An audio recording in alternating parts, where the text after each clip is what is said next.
केंद्र सरकार unified pension scheme यानी यूपीएस नाम की नई पेंशन योजना लाई है। इसके तहत सरकारी कर्मचारियों को 2029 तक नौकरी करने के बाद ही बेसिक सैलरी की 50% पेंशन मिलेगी।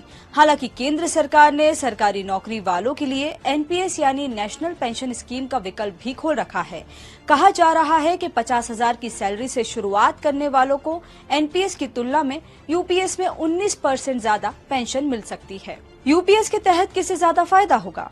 किसे एनपीएस में ही रहना चाहिए? 8वां वेतन आयोग लागू होने के बाद कर्मचारियों को कितनी सैलरी और कितनी पेंशन मिलेगी? भास्कर एक्सप्लेनर में ऐसे ही जरूरी सवालों के जवाब जानते हैं। यूनिफाइड पेंशन स्कीम के तहत कितने साल नौकरी करने वालों को कितनी पेंशन मिलेगी, पहले ये समझते हैं।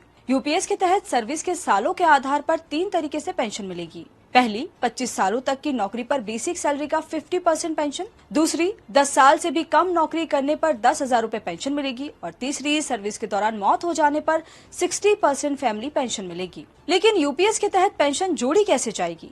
तो यूनिफाइड पेंशन स्कीम 1 अप्रैल 2025 से लागू हो रही है। यूपीएस के तहत उन कर्मचारियों को शामिल किया गया है जो साल 2004 में एनपीएस लागू होने के बाद से सर्विस में हैं।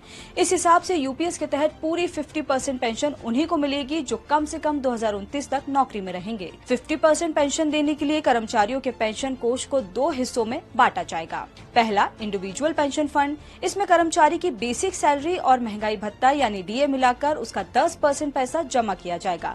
इतनी ही रकम इस फंड में सरकार भी जमा करेगी।